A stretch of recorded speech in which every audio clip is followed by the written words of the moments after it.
Welcome to the Pockets of Knowledge podcast. I'm your host, Desiree Stanley, here to share some amazing conversations. We're talking business, health, making and saving money, or starting something epic. Think of this as your go-to spot for stories that do a lot more than just kill time. They spark ideas, give you a boost, and perhaps even change the way you look at the world.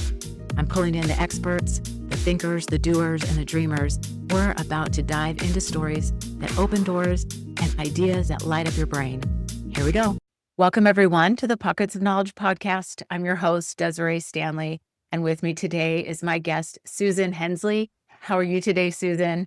Oh, I'm great, Desiree. Thank you. What about you? I am doing very well. Thank you for asking. And I shared before we started that I'm so excited for our conversation today. I cannot wait for the listeners to learn more from you. And just a little background on you. You're a transformational coach. You're a speaker. You're an author.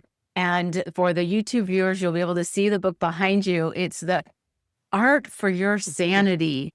And it's how art journaling can help you manage chaos and unleash joy. And so we're going to be talking about your book, art journaling, and your story and how this came to be. So again, welcome, Susan. And so would you share with us how this journey happened for you? Like, what led you down this path? So it's a bit of an accidental path, but like all things in life, you look back and you can see maybe not that much of an accident. So art journaling is something I inadvertently took up about 7 years ago now. I was working full-time as a corporate executive in a big job, and a job I loved. And a coworker had really a side hustle, a side business. She's a terrific artist and actually would get commissioned for her artwork. And as happens, we're chatting one day, a few of us around, watercolor at work. And I think all saying, gosh, I have no artistic ability, could never do this, right? Haven't drawn anything since I was like 5 or 6, all true.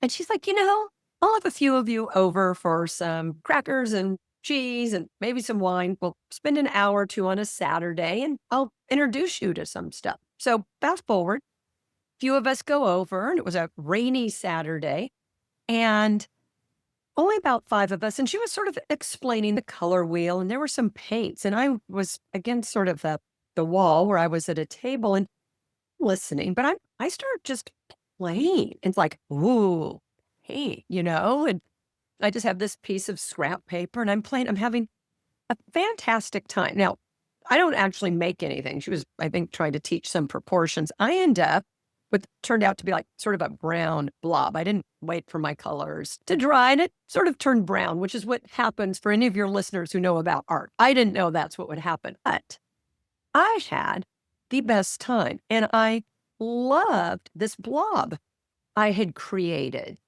And in my corporate practice, I was doing a lot of career and executive coaching. And one of the things I had been taught through building that career was anytime there's a glimmer of something that is really fun or joyful or just intrigues you, pay attention, right? Be that explorer for yourself. And that's what that like brown, soggy piece of paper started to represent to me. I actually took it home. I drove carefully home. I hung it on my refrigerator when I got home. I mean, full deal. My husband and son are like, what the heck? Really, it's just a splotch. But it's one of those things. You got to take your own advice sometime. I cannot tell people to follow these sparks. And we still had, my son was of age, we still had some art supplies around the house, just kids, inexpensive stuff, right? So I just started playing when I had some free time, instead of like picking up my phone as I was waiting for something in the kitchen or, in between things, I would color, do some watercolor, a little collage.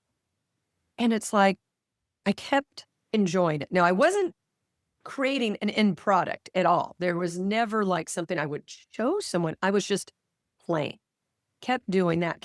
And I understand intellectually the importance of play. And I was at a life stage with raising a family, doing some caretaking with older parents and some folks with some health issues, working full time, right? All the things. And then you're trying to fit in friends and exercise, so your life just gets so full of great things. I was grateful, but it's full and there's shoulds and you're just running. And I kept finding myself really drawn to the art journaling. So fast forward, you get into the pandemic, work gets crazier. My anxiety goes through the roof. Told myself very scary stories about some loved ones and what could happen, and really struggled during that period. And I doubled down quite a bit on the art journaling because we were inside.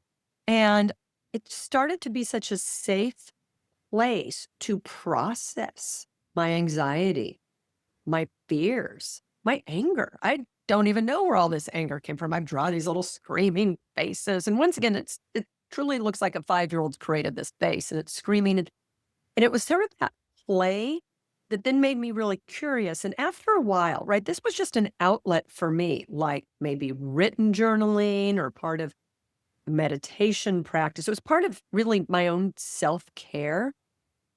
I got really curious after a few years about what the journal was telling me back, how it was encouraging me, like almost that inner wisdom started to come through. And it became apparent in those subsequent years. And it was interesting, the images I was finding. We got a bunch of brochures in the mail, or I had some old magazines, and I had my Elmer's glue stick, big purple thing, and love that. And I'd had all these images of people like looking over an edge or standing at an edge. And I really realized it was time to leave this job and career and company that I had spent more than 2 decades, 23 years, and loved and had no intention of leaving. But I was clearly telling myself I was ready for a change. I was burned out. I needed something. And so it took about a year after that change began for me to realize and do the research about why the art journaling of all these tools I had in my suite as a coach, and I've seen therapists, why this was sort of a unique one. And so I did the research into brain studies about the importance of play and moving into the right brain, tapping into it. And eventually I decided to write a book because I thought I stumbled into this. If someone goes into it a little more intentionally and with a little guidance, if it piques someone's curiosity, it can be really a powerful tool. So that's sort of the winding road, but it's how I got there. Oh gosh, Susan, thank you so much for sharing that with us. I think it just truly speaks to how all of us are on kind of a winding path. It's never a straight shot. We always think it's like we start here, we get there, but it never happens that way. And so you just shared another reminder that it's okay. That winding path is really our life, and it doesn't have to be a straight shot. And also just, I love that you shared how you allowed yourself to continue to be curious about it and to continue to work on it. And then what you discovered is that it was a really great way for you as an outlet for the things that you were going through, the things that you were feeling. And so I love that so much. And so let's dive into that and let's talk about why it is that, again, you wrote the book, but why is it that this kind of art journaling really helps us manage our emotions or express our emotions? And what are your thoughts? Yeah, well, I so appreciate the question. So the why it's helpful is in many cases, we are trying to think using our left brain about emotions versus feeling them and then processing them through. I think we're taught to recognize them and either to reframe them or push them away if they're deemed as unpleasant, versus actually feeling them. And in playing with art, I'm just going to keep talking about crayons, but it can be watercolors or gel pens, right? Anything. The reason I like to talk about crayons is, as an adult, it's very hard to take yourself seriously holding a crayon or two. And that inner critic more or less runs for the hills because I haven't yet to meet an adult inner critic who thinks, you need to create a masterpiece holding a Crayola crayon. So there's real beauty in play. So if you think of what's going on in our left brain. In many cases, we're aware of the emotion, but we're trying to not fully feel it because we don't want to be overwhelmed. When instead we say, hey, I'm going to feel it. And I'm talking right now about what we consider more challenging emotions, but sometimes even fully allowing yourself to be happy or in a joyful moment. We don't fully allow ourselves to experience those pleasant emotions always. But when we use that crayon or those colors and we are working through how we're feeling, like maybe simple drawings or collage or just doodle circles, it helps us to really integrate that through our body, sort of very somatically. And a few things come up. I mentioned I used it to process a lot of difficult emotions, anxiety, rage, shame. It's such a safe spot. It's just a little piece of paper in a book that you shut and put somewhere till the next day. And then you pull it out and it's like, oh, that's how I was feeling yesterday or 2 hours ago or 3 days ago. But look, that passed. I can literally turn the page. So it's a really nice reminder of something people have said, like, we are not our emotions. It's just passing through us, but it's a productive way to manage it because the emotions can really build within us.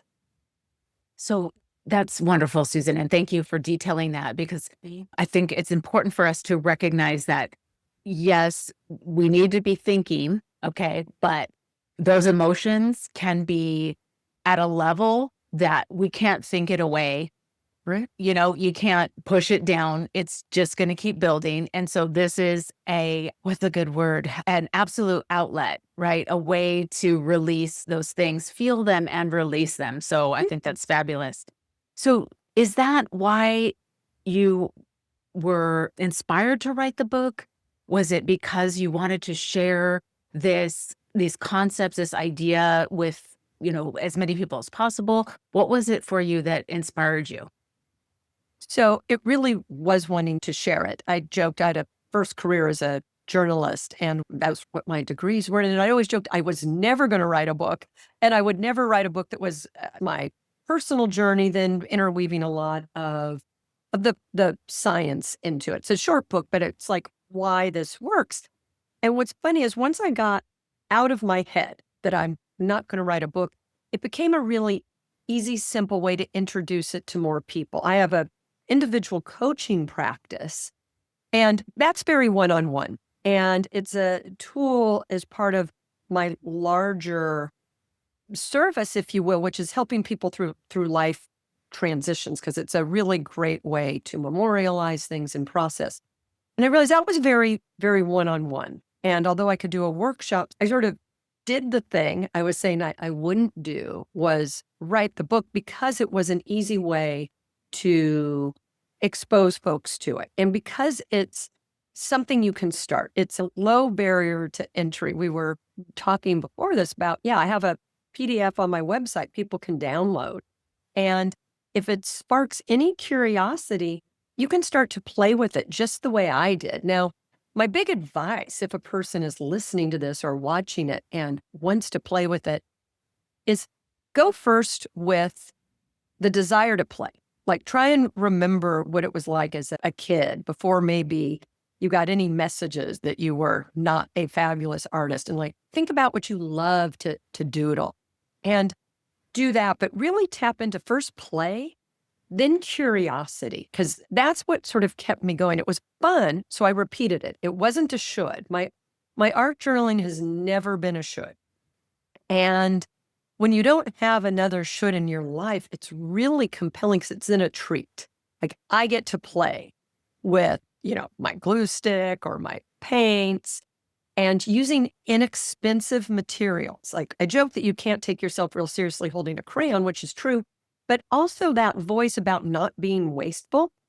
You haven't spent very much money, or if you have kids at home, you've taken it from them, or, wherever you can, just grab a few supplies till you're sure this is something you want to do. But that also really helps. It's a easy place to sort of have that inner critic take a side, and you can just be playful and curious and build from there. So the book to go around seemed to be an easy place to get all those different thoughts, right? We're having a really lovely conversation, but, we're sort of jump around. And the book allowed me to condense it and to get it in some order. And that's why I've done like an online training and some videos to try and introduce it if a person's curious, but just a bit unsure, because sometimes people become very afraid of creating or of art, even though it's all about the process and not at all about what you're actually creating, right? You're not going to hang this on a wall of goals and to sell it.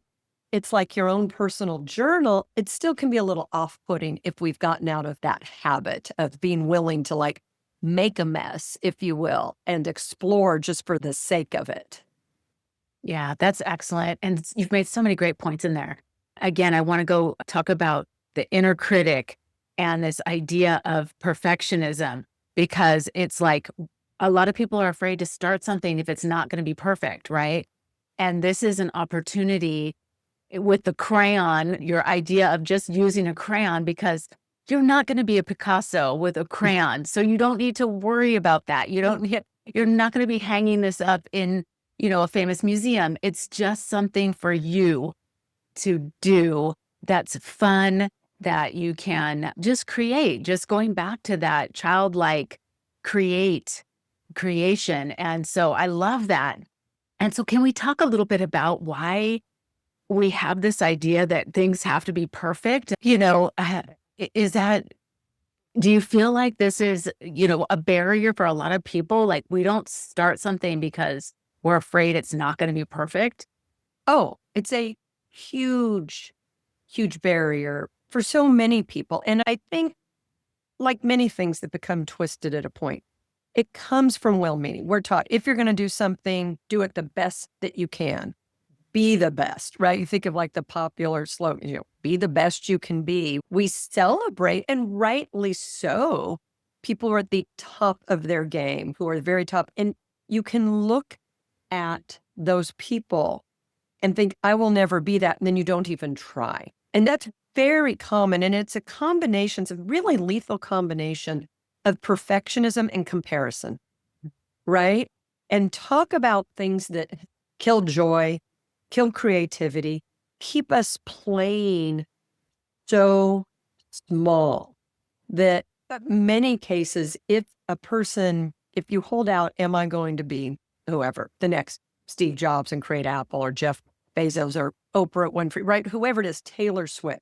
If you hold people at the very, very pinnacle is what you think you must be to embark on anything, it absolutely creates this disappointment, this frozenness.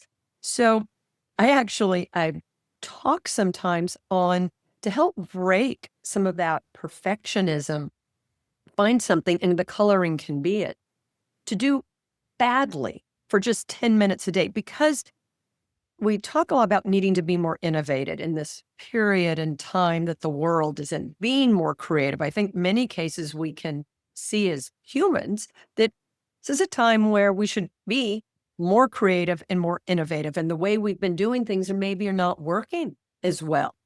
So in our own lives, right, what can I do to be a little more creative, to change my way of looking at things? And that's where the coloring, the making a mess, the being willing not to be good at something, because as kids, we're not expected to be good in anything. And I don't know, it would be very sad that if at some point in adulthood, pick an age, 30, 35, 40, 45, we are supposed to be the peak and never learn or never keep growing and only have to use those skills. So the playing with art, I think, opens up this world of possibility, because as we progress either in our careers or relationships, we get some mastery, right? We talk about what we learn and grow as adults, but while that's beautiful, it can be very easy to stop being willing to grow and go through those growing pains. Or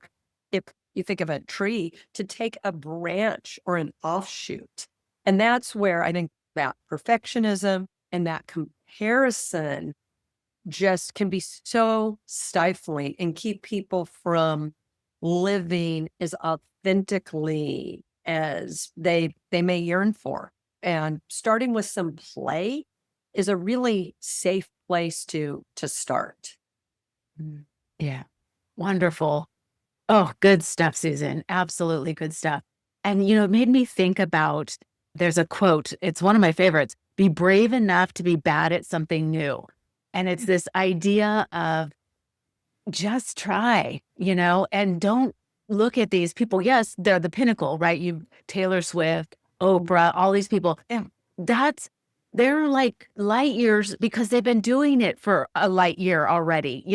You coming in, starting here, you're not, don't expect yourself to be up here. And so I love that you reiterated that in such a fantastic way. It's like, just just try, right? Yeah. Just try. So And good stuff.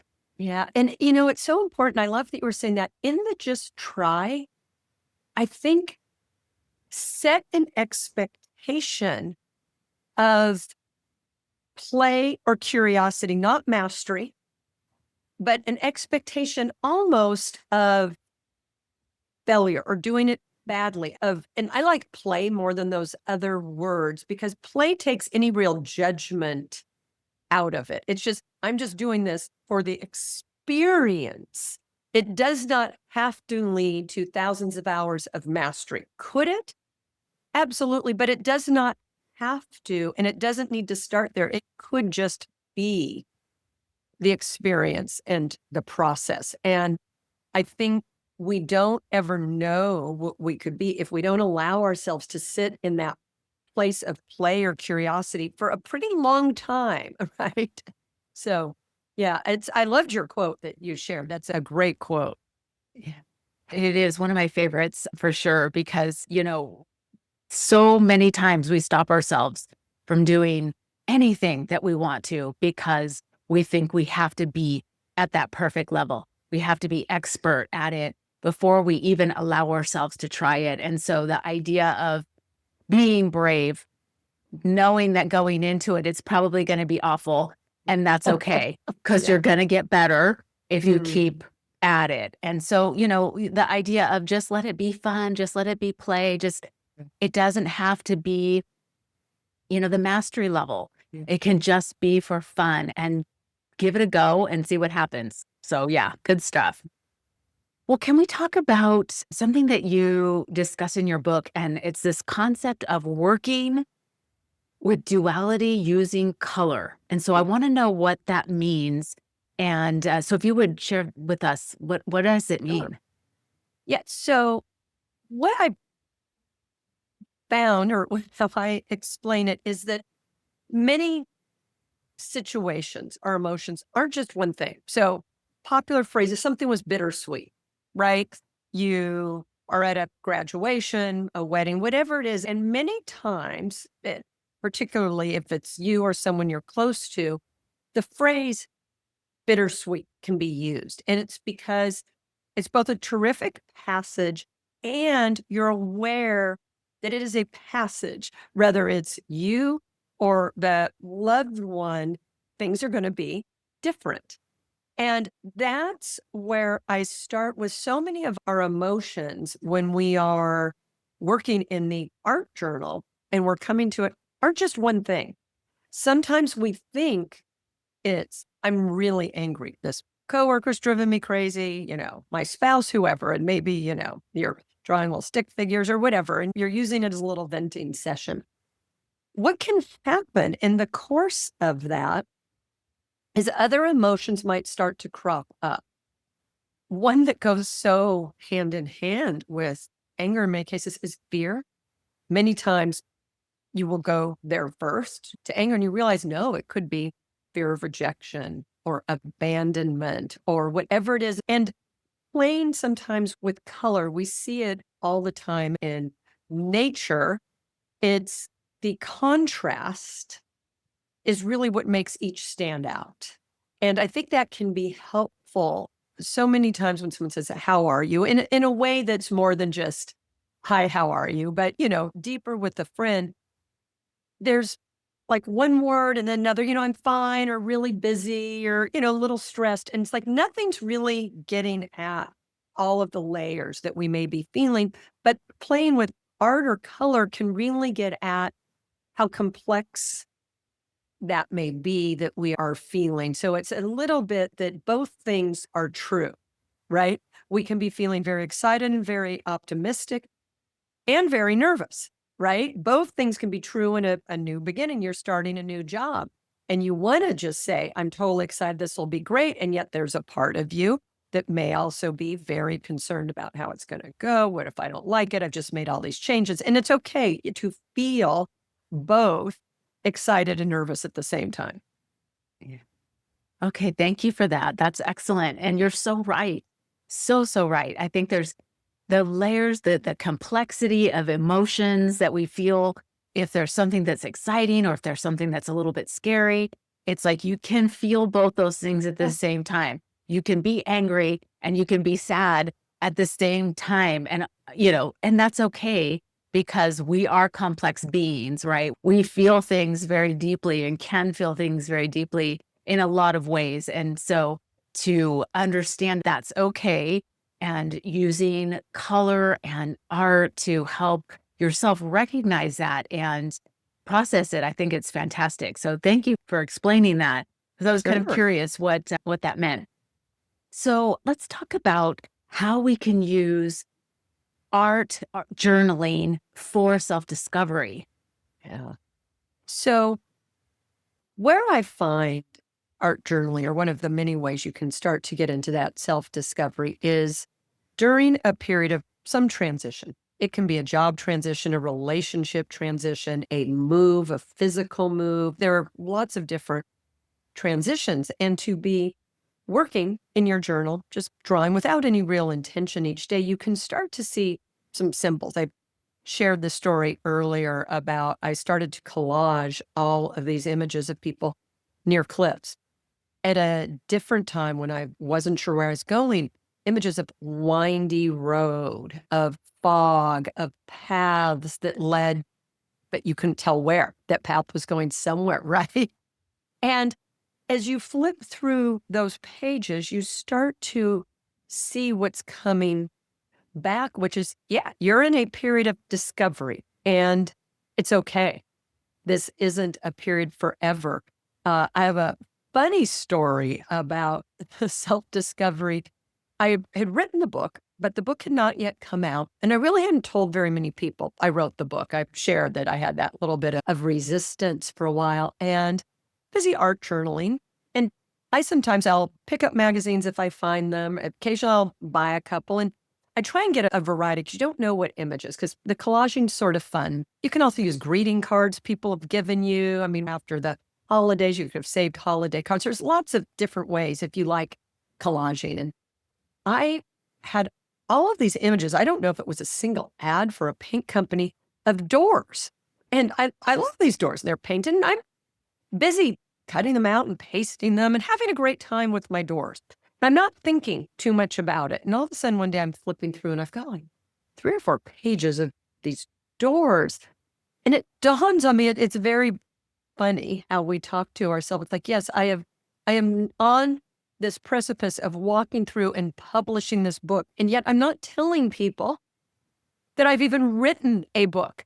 And then one day I find, I must be like I said, paint company ad, a door that's sort of open with a yellow lab. We've had 2 yellow labs in my family. And so we're a big dog family sitting by it. It's like, walk through. And then I'm actually writing, walk through the door. It's okay. And that's where that's your own self-encouragement. I've worked with clients who filled pages with plants.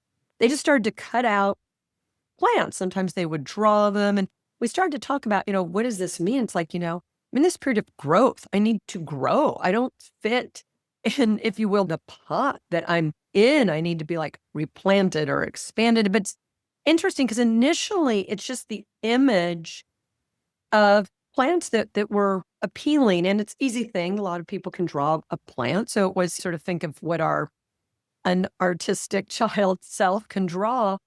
And you start to see the symbolism when you reflect on it, because you're making subconsciously, you're making choices about the symbols and the colors. And just as you may have done that subconsciously, quite consciously, you can look and be like, oh, that's sort of what it means when you look back at it. And I really, really love the art journal for that. To me, it's sort of where the book ends, that final unlock of where it becomes almost a GPS. It's a way to tap into your inner wisdom through symbol and color, because I think we would love really direct messages as people in direct paths. It's just not how it works. So it's fun. It's a playful way. It's like, yes, walk through the door. Look, I've given you all these doors. It's go on through. There's even a dog that reminds you of your beloved dog. Oh my gosh, Susan, thank you so much. That was amazing. And the idea of using greeting cards, uh, you're right. If you still got those, sometimes I just save them because I like to reuse them for Yeah, tags for gifts the next year, And right. so here's another way that you can reuse something that you were given. I do try to reuse as much as I can. And so instead of being, throw it away or even recycle it, reuse it for your Yeah. art, reuse it for, a tag for next year, whatever. But that's a great suggestion. Thank you. And I love that you shared that we wish we could get like, just tell me what it is I need to know. Just give me the answer. But unfortunately, it doesn't always work that No. way. And so, like you shared, having these moments where you're creating art, you're clipping images, it's like somewhere in your mind, it's trying to tell you what you need to know. And this is a way that you can then reflect back on it and learn and realize where you need to go or what maybe you need to do next. And so I think that absolutely is how we can grow and discover about ourselves. So love it. Yeah. Okay, let me see if there's something else. Oh, I know. I wanted to also say the idea of transitions and how this can really help us as we're going through transitions. And, for myself, I have two daughters. One is going to be 25 and the other's in college. And it's like, this is a big transition time for me as well as them. And so, what a great way for myself to explore this, time in my life, as well as my daughters, going through big transitions for themselves too. So, I love this idea of using art journaling to manage this change that's pretty big happening in all of our lives. It's huge. The research on just transition shows that about every 12 to 18 months as adults, there is some sort of transition, whether it's in family, circumstances, partnerships, careers, right? Our physical well being, that something is going on, and having tools and coming to some sort of acceptance or peace that, yes, it will never be clear and static as much as we want it to. It may settle for a while, for sure. And then all of a sudden, we need to be creative and reinvent and sort of regenerate some aspect of our life. It's not all the aspects all the time, thank goodness. Every once in a while that happens. That's a life quake. But, we're constantly needing to figure out how to grow and flourish in different areas. Yeah. So true. Oh my gosh, I love it. Okay, so at this point, I would love to have you share a little bit more about your book. Where can listeners find it? What else can they discover if they were to pick it up? And if there's anything else that you haven't shared to this point in our conversation that you really think the person who's listening needs to know, if you want to share that, I'd love it. Sure.